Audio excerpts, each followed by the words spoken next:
Unified district information system for education plus ఈ portal కి సంబంధించి మొట్టమొదటిసారిగా ఈ సంవత్సరం నుంచే స్టూడెంట్ పర్స్పెక్టివ్ అంటే స్టూడెంట్ బేస్డ్ డేటా తీసుకుంటున్నారంట. వాళ్ళ ఆధార్ కార్డ్ తీసుకుని student based collection method data collection అనేది తీసుకుంటున్నారంట. దీనివల్ల గోస్ట్ స్టూడెంట్స్ అంటే డూప్లికేషన్ గానీ లేని వాళ్ళని ఉన్నట్టు చూపించడం గానీ ఇవన్నీ తీసుకెళ్లిపోయారు బయటికి. దీనివల్ల మనకి ఏం అర్థం అవుతుంది, ఇలాంటి డేటా ఉండటం వల్ల సమగ్ర శిక్ష కానీ, పిఎం పోషన్ కానీ, మిడ్ డే మీల్స్ కానీ, తర్వాత నేషనల్ స్కాలర్షిప్ స్కీమ్స్ కానీ రియల్ గా ఐడెంటిఫైడ్ బెనిఫిషరీస్కి వెళ్తున్నాయా, గోస్ట్ బెనిఫిషరీస్కి వెళ్తున్నాయా, ఏదైనా మిస్యూజ్ అవుతున్నాయా, ఇవన్నీ కూడా మనం చూసుకోవచ్చు అనమాట.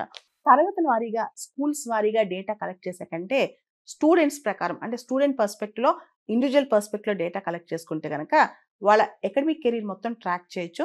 దాంతోపాటు వాళ్ళు రిలయబుల్ గా ఎలా చదువుతున్నారు, క్వాలిటీ ఆఫ్ ఎడ్యుకేషన్ ట్రాక్ చేయొచ్చు, డ్రాప్ అవుట్స్ రేట్ ట్రాక్ చేయొచ్చు, వాళ్ళ ప్రోగ్రెస్ మెట్రిక్స్ అంటే వాళ్ళు ఎలా ప్రోగ్రెస్ అవుతున్నారు, వాళ్ళ హైయర్ ఎడ్యుకేషన్ ట్రాన్స్ఫార్మ్ అవుతున్నారు లేదా, ఇవన్నీ నీట్గా ట్రాక్ చేయొచ్చు అనమాట కొంత మెథడాలజీ వాడి.